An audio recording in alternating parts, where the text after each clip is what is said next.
Welcome back to 52 Years and 52 Weeks. This week, I watched Steven Spielberg's first feature film. I guess a TV movie if you look at it technically. I'm talking, of course, about DUEL from 1971. DUEL tells the story of a simple plot as a business commuter is pursued and terrorized by the malevolent driver of a massive tractor trailer, or what I call a big-ass truck. David Mann is driving out of LA and on his way to a meeting to a location somewhere past the desert highways of the US. After he overtakes a dirty oil truck, he suddenly finds himself pursued by the faceless driver in a deadly cat and mouse game filled with speedometer shots and an overload of internal monologues.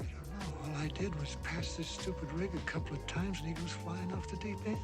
Seemingly recorded with the shotgun mic equivalent of a Blue Yeti. Besides a repetitive story structure, Spielberg manages to never fully let go of the tension-filled gas pedal and does a test run of sorts for his later masterpiece Jaws. The controlled and limited perspective from mostly David's point of view helps to establish an unknown and therefore terrifying danger behind a faceless 20-ton heavy truck on its mindless and fixated pursuit that takes road rage to the utmost extreme.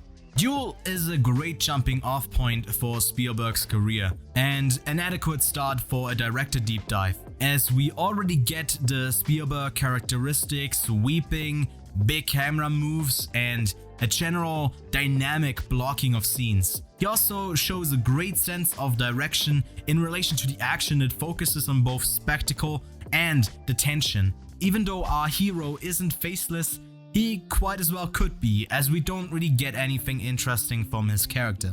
DUEL is much more an adrenaline rush whenever the pursuer closes in on our helpless little red Chrysler Valiant driver, and we get to feel the anxiety creep up on us as well. The biggest issues I have with the movie mainly come from the cheesy and quite unnecessary internal monologues that David keeps having. I wouldn't call Dennis Weaver's performance great by a long shot, but it is enough to convey most of the needed information without blatantly spouting all of his thoughts every few scenes. The overall story of someone being chased has its limitations obviously, and is usually reserved for a third act climax, and therefore is quite restricted in how much variety that can come from it, especially if you don't develop the relationship between the pursued and the pursuer at all. Spielberg understood that already and made a film that was roughly 15 minutes shorter in its runtime. However, Universal wanted it to be 90 minutes in order to show the TV movie in theaters too. So after production had already wrapped, Spielberg had to go back and shoot additional scenes like the railroad crossing,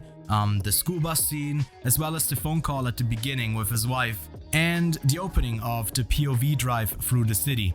I'd argued that the first pit stop for gas felt quite like filler already, but we did get one of the best moments with the shoe shot from it. I guess that scene already existed at least partly, and only the actual phone call was added, as the shoes become a rather integral part of the bar scene later on. Most apparent is this added time in the railroad crossing scene that felt quite out of place for me, especially because the following scenes didn't manage the energy at all with the results of that altercation between the two drivers. I like the simplicity of a manic driver looking for victims on the road. Spielberg said that the multiple license plates that are attached at the front of the truck suggest that the truck driver is a serial killer who ran down other drivers in other states. That's pretty much the Texas Chainsaw Massacre, and that came out just a couple of years after and gave birth to a whole new type of horror genre with antagonistic characters that we never really fully get to understand. It is also what makes Jaws so great, albeit through the technical limitations at the time, but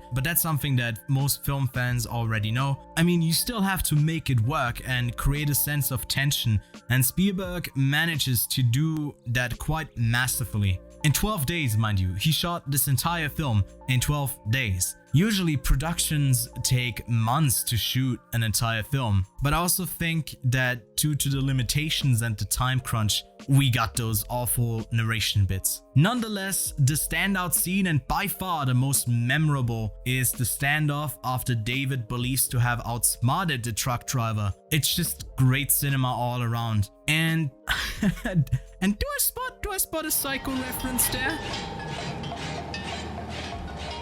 Duel is thrilling in many scenes and shot in an exciting and dynamic way. The voiceover narration is superfluous and brings dramatic tension to an abrupt halt. Duel might overstay its welcome by a few minutes. Nonetheless, the cinematic rollercoaster-like storytelling has its low lows but also its high highs, and overall, it packs a worthwhile action thriller from the king of entertainment himself, the one and only Steven Spielberg. Next week, we'll be watching the German film Aguirre, The Wrath of God, or Aguirre, Der Zorn Gottes, from Werner Herzog. Don't forget to like and subscribe, check out the playlist for more videos, and I'll see you next week.